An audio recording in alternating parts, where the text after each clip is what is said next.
Welcome back to Mass Appeal, so you can transform the look of your shirt with the simple addition of a breast pocket. And we're back with Tess Poe. She's the owner of Beehive Sewing, and we're going to get started. You were telling me during the break this is a 2 out of 10 on the difficulty scale. I think this is a very easy project, great way to upgrade a t-shirt. Using that Oxford shirt that we used last time, what you can do is cut out a couple of squares, rectangles of fabric. What I've done here is just create a simple pocket that's going to be stitched onto the front of the t-shirt. Here's a finished sample. So a plain brown t-shirt, now a little bit of an upgrade for the summertime. Jazz it up a little. But how do you so you cut this out of your shirt, and how do you fasten it together? Well, there's 2 ways that you can do this. What I've done on this square is, again, I really like to use that overlock machine called a serger. So I've serged the edges so that I can finish them off, and then I've just folded them in and I've pressed them with a hot iron. And this is going to make my patch pocket. I folded down the top and I've done a row of decorative top stitching across about an inch or so down from the top. And this is just a square pocket. What you see in the sample here is that I got a little bit fancy for you.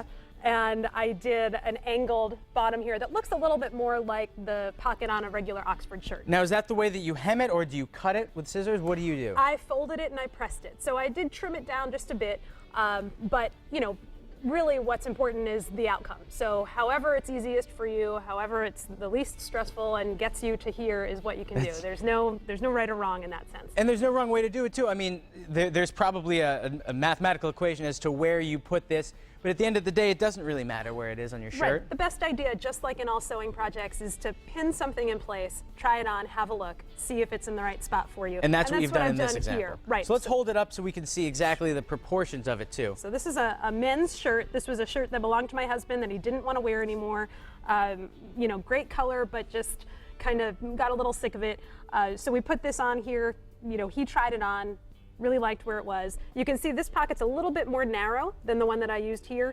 Still big enough for a phone, a pen, you know, whatever you need to put there. Whatever you need, exactly. So the first step is to pre-sew the pocket, and then you affix it to where you think it is using pins. Exactly. And then the third step, which seems to be the difficult one for me at least, would be sewing it onto the shirt itself. How do we do that? That's right. I just pinned it on. What you'll see a little bit differently from the earlier segment is that I took what's called the free arm off of the sewing machine, and that's going to give us a little bit more room to get that shirt underneath the needle on a sewing machine. Because it seems to me, I'm a sewing novice, this is a stupid question.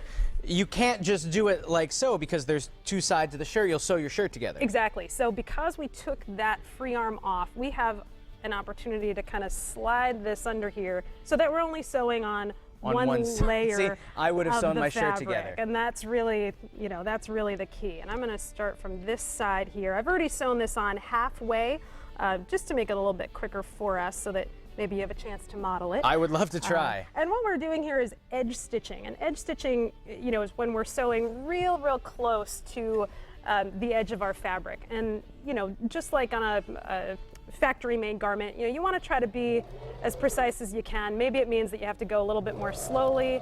That's okay. But this is something that hopefully you'll keep for years and years, so it's worth those extra few minutes and not rushing. Exactly. And you know, the nice thing about using part of the Oxford shirt is that, you know, you can use part of it to make the apron, and then you can cut another piece of it to do a nice t-shirt for a host gift. So if you give the apron as a hostess gift, if you're going to a 4th of July barbecue, go ahead and make the man of the house a nice t-shirt to go along with it. What you'll see I just did is reinforce at the top of the pocket. Really important. Again, you want to make sure that that's not going to come off in the wash, etc. So you went back and forth there just to secure it in there. I did. It's almost like if you were to underline something that you're writing with a marker, you're sort of underlining your seam with the stitching. So I just went back and forth a little bit at the top on each side here.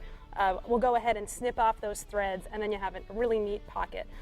One thing that I will recommend for folks, you know, can be a little bit tricky to sew on t-shirt fabric on a regular sewing machine. So 2 of the things that we recommend often at Beehive Sewing are using ballpoint sewing needles. Ballpoint sewing needles? These are a little bit more dull than a regular sharp sewing needle. Great tip. So they don't pierce through the fabric. And then using an elasticized thread in your bobbin. This is a woolly nylon thread. So 2 things that can make sewing on t-shirt fabric a little bit easier. Well, Tess, it looks great. Thank you so much. And to check out these fashion tips again, head to mymassappeal.com later today.